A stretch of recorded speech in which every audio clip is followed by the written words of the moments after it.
You're watching Byline Wilmington on CBS 10 WILM. Here's your host, Don Ansell. We're back.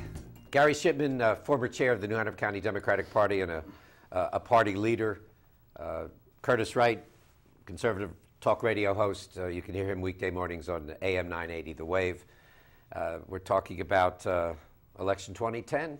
And before we took the break, I just mentioned Sarah Palin, and she's emerged as a powerful voice of the Tea Party movement. Gary, are you surprised at her rise after the vice presidential run with John McCain?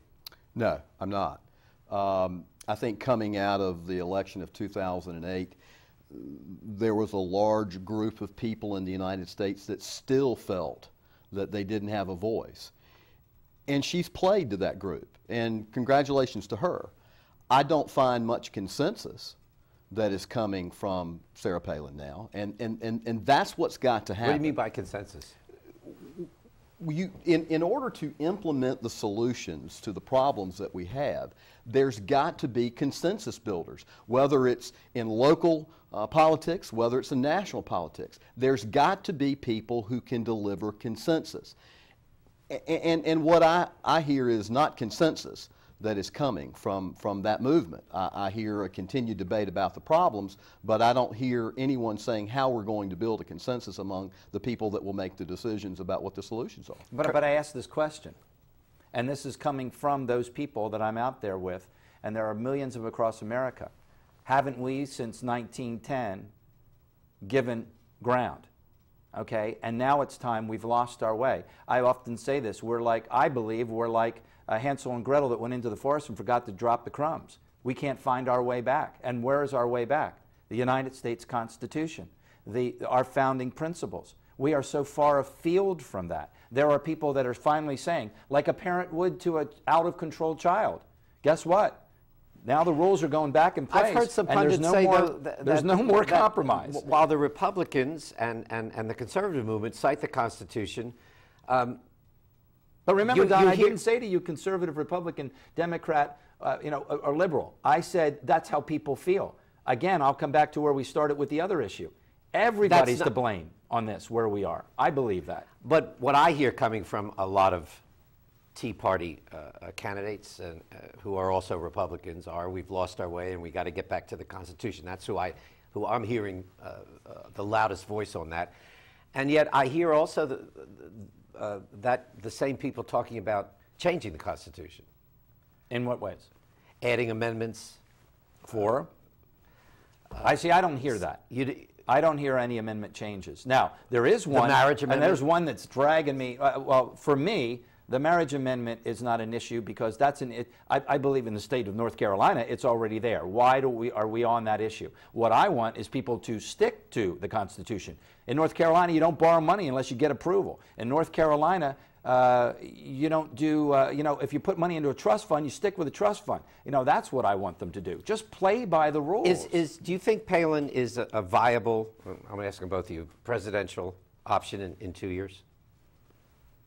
There's a lot left to see. I think the one thing, and Gary, please, I want to hear your take on this. The one thing that I see, well, first of all, we got people involved. It's great. We got all these people involved. But there's one thing that's really missing, and I'm sorry for the Obama people that they may not like this comment. True leadership in America is missing. You might define it as consensus building. I say so true you don't know about Palin Someone yet? Who goes out and you says, look, listen to me and come with me. But isn't that what leaders do? That's right. No, I mean, you're right. I mean, right. Leaders build consensus to solve problems. I think that as much criticism has been leveled at former President Clinton, I think Republicans, Democrats alike would say he was a true leader because he was a true consensus builder. And you'd have to say, if you're honest, that Barack Obama is no Bill Clinton. Well, as far as President of the United States, I think that the rhetoric has driven the lack of consensus on both sides. Well, maybe in the first 2 years. The Clinton didn't have such an easy time in the first 2 years. But look what he did after 1994. Bill Clinton said, look, I'm the President of the United States. This is America, and I've got to deal with this, and I need to serve the people. Do you think Palin will run? Oh, she's running now. She is. She's So you think I was going to say, she already is, yes. Okay. she's running. Consensus. Let's talk about political advertising for a moment. Because it's so local, the Pantano McIntyre TV ads have raised a lot of eyebrows locally on both sides of the aisle, on tone and content. Are these ads good political tools, or do they demean the process? Well, I heard a debate on CNN about this just yesterday, where on one side people are condemning the tone, but on the other side talking about how effective that it is. Thank God for the First Amendment. With many voters, it is effective. I don't find it effective because I find many negative ads devoid of facts. But Even on candidates that you support? yes, absolutely. How about you? I think that we hear this back and forth. A lot of people give you a lot of character, integrity standards on both sides of the aisle, and then they will say, hey, it's very effective, so I'm going to go do it. Right now, I mean, look, I sat in Myrtle Grove Presbyterian Church. I heard Mike McIntyre tell the entire group of people there for that presentation. His decisions in his life, every decision is based on and is taken because of his Christian principles.